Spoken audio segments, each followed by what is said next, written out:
ମତରେ ତଲ୍ଲୀନ ହେଇଛନ୍ତି ବୋଧେ ଆସୁଛନ୍ତି ଆଶ୍ଚର୍ଯ୍ୟ ହେଇଗଲେ। କ'ଣ ଭାଗବତରେ ଅଛି, କ'ଣ ଭାଗବତରେ ଅଛି? ଏ ଭାଗବତ ଶୁଣିକି ଆଜି ରାଣୀମାନେ ସେମାନଙ୍କର ନିଜ ସ୍ଥିତି, ନିଜର ମାନେ ଉପସ୍ଥିତି ଏବଂ ସେ କ'ଣ ତାଙ୍କର ପରିଚୟ ଭୁଲି ଯାଇକି ସେ ଆଜି ଜଗନ୍ନାଥ ଦାସ ପାଖରେ ଏକତ୍ରିତ ହେଇଗଲେ।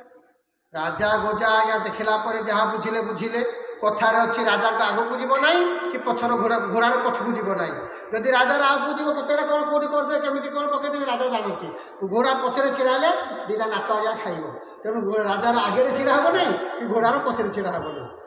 ସାଥେ ସାଥେ ରାଜା ଗୋଜା ତ ଅନେକ ଦିନ କହିଲେ ଠିକ୍, ତୁମେ ହେଉଛ ଗୋଟେ ଭଣ୍ଡ, ତୁମର ନିଜତ୍ୱ ନାହିଁ, ତୁମେ ଏହିପରିକା ନାରୀମାନଙ୍କୁ ମୋହିତ କରିକି ସେମାନଙ୍କର ପଇସା ରୋଜଗାର କରୁଛ।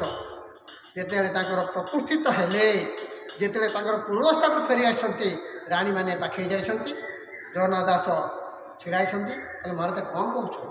ନା ତୁମେ ଜଣେ ହେଉଛି ଭଣ୍ଡ ତପସ୍ୱୀ, ତୁମେ ଏହିପରି ଭାବରେ ନାରୀମାନଙ୍କୁ ମୋହିତ କରି ତାଙ୍କଠାରୁ ପଇସା ଆଦାୟ କରୁଛ। ନା ପ୍ରଭୁ ଇଏ ନୁହେଁ, ହେ ମହାରାଜ ଏହା ନୁହେଁ। ନା ହଁ। ସେଠି ସେ କହିଲେ ତୁମେ ଶୁଣିବ ଭାଗବତରେ କ'ଣ ଲେଖା ହେଇଛି? ନାରୀ କ ସଙ୍ଗେ ନାରୀ ହୋଇ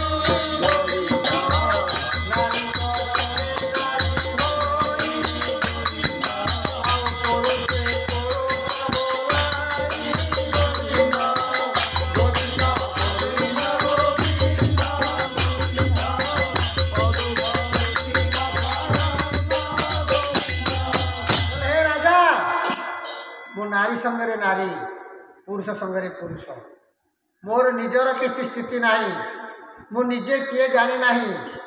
भागवत ही मु ही भागवत, जगन्नाथ ही मु भी जगन्नाथ। कौ भाव में केत कौन हो प्रभु से कथा जानती। राजा गोजा बुझीगला ना तुम्हें विभ्रांत करुछ, तुम्हें भागवतर कथा को विभ्रांत करुछ, तेणु तुमको बंदी करा। तुम्हें जो कहूच जो मु नारी क्षेत्र नारी, पुरुष क्षेत्र पुरुष, तुम नारीत्व देखा।